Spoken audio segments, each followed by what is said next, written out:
there, this is Rochelle Morgan from Soundscaping Source and Tri-County Mental Health with the Show Me Hope program. We're here to help all of us get through the pandemic together. And we find ourselves now in this stage where we are kind of coming out of the pandemic. We're in this kind of reconstruction phase where we're going back in person, places we haven't been before. Maybe we're seeing people that we haven't seen in a long time. Maybe we're figuring out what it's like to not wear a mask after we had to learn how to wear a mask in the first place. Lots of changes happening. So now that we're towards the end of this pandemic, maybe, fingers crossed, this is a good time to reflect back on this trauma that we've all been through together and look for those areas of growth. So we have this concept in trauma-informed care called post-traumatic growth. That's when we can look back and see those things where we have grown over the course of the trauma that we have experienced together. And make no mistake, the pandemic has been a traumatic experience for us because of the risk of illness, the risk of death, the loss of jobs and homes and people and relationships and all kinds of things that we've experienced over the last year and a half. So I want to show you a picture of a traditional Japanese art form. Okay, so here are some images of kintsugi. This is an art form involving pottery and broken pottery specifically. So in this form of art, when a piece of pottery is broken, instead of gluing it together and trying to make it look like it's perfect and has never been damaged, instead, these artists use a lacquer that they make it gold or silver or platinum so that you see where the cracks are. You see where the broken parts have been.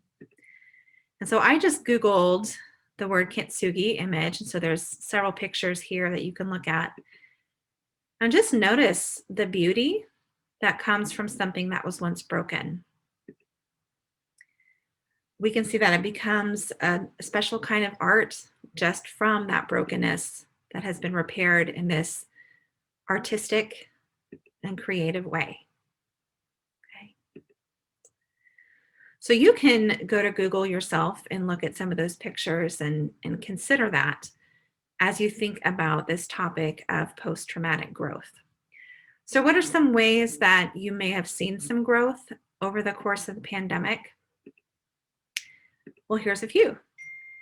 First of all, you may notice that you have a greater appreciation for life at this point. You may notice that you have a greater appreciation or strengthening of your close relationships, especially after we've been apart for so long. Maybe there's a strength there in coming back together at this point. You may have increased compassion or altruism, or you might have been able to identify some new possibilities in your life. Like maybe you were headed a certain direction and now you have a new sense of direction or a new sense of purpose for what you want to do with the rest of your life. You may have growth in the area of greater awareness of your personal strengths. Maybe you didn't know how strong you were until you went through this situation. You might have growth in the form of enhanced spiritual development or in the area of creative growth. There are lots of different ways that you may have grown over the course of the pandemic or that you can recognize now as this post-traumatic growth. Now, none of us would ever decide or choose to go through a traumatic experience like the pandemic or any other kind of trauma that you may have experienced. But it can be helpful to see those areas where our brokenness, where our hardships, where the things that have torn us down can be sources of growth and can be sources of beauty, just like in that Japanese art form. So please take those images with you and look for those areas of post-traumatic growth in your own experience.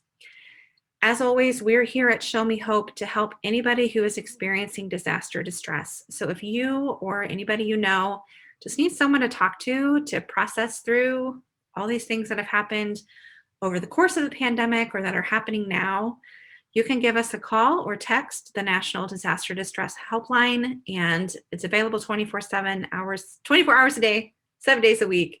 There'll be someone there to talk, okay? So I'll leave that number below this video and at the end of this video, and I'll see you again soon.